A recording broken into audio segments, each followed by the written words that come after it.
The Indaba will be used to take stock of progress on the advancement course of learners with disabilities. The Indaba will also look at means to improve human resources, capacity, recruitment and retention of qualified professionals to support learners with disabilities. For more on this, let's cross live now to SABC News reporter Nhlanhla Jele. Nhlanhla, a good morning to you. Talk to us about what you're seeing being done out there.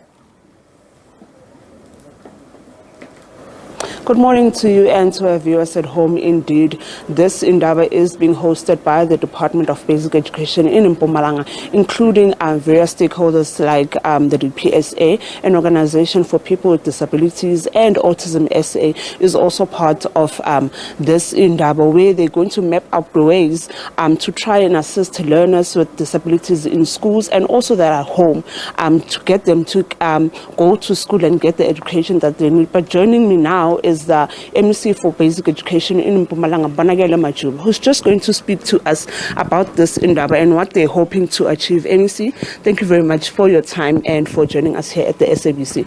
If you could just tell us, we know that there's an issue of overcrowding in schools, but also there's also that issue of unqualified teachers or untrained teachers who are in the schools for these learners. Can you just tell us what you're hoping to come up with?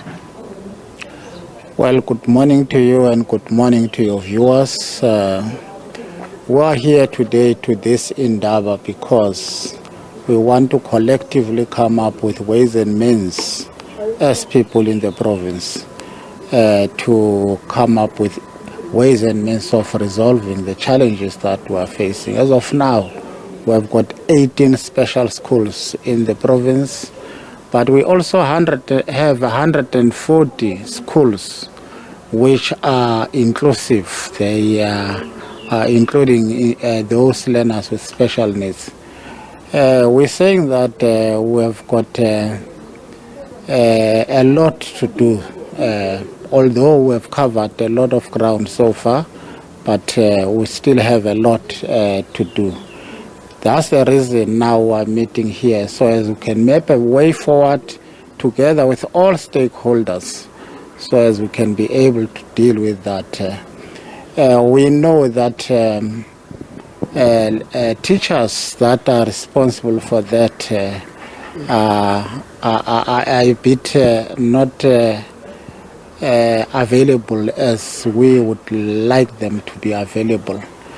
I'm quite happy that last week we attended the CEM, which is a meeting where the minister and all MECs in the province were gathering to discuss even the very same issue of ways and means that we are going to come up with in the country of addressing that challenge. But so far, we can say that we do whatever we can so as to cater for these children. And this Indaba is going to further come up with resolutions that are going to assist us. We are making this appeal that parents should bring their children to these schools. The overcrowding that is there, we are looking at it. We search for buildings.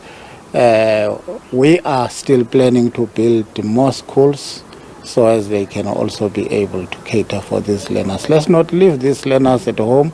They need education, they need skills, so as they can be able to sustain themselves and sustain their families.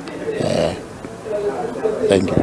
Thank you very much. That was the MEC for Basic Education in Mpumalanga, just saying to us that plans are already made to ensure that learners who are disabled get to the schools, and is also making a plea and a call to parents at home to bring their learners or their children rather to school so that they can get an education. As you have heard, that they've convened this Indaba to try and map up ways to ensure that learning and teaching continues. As you have heard, that more schools are going to be built in this regard, just to try and accommodate these learners and to ease the burden on most of these overcrowded schools. Naledi? Nhlanhla, thank you so much for that. Nhlanhla Jele, our reporter on that story.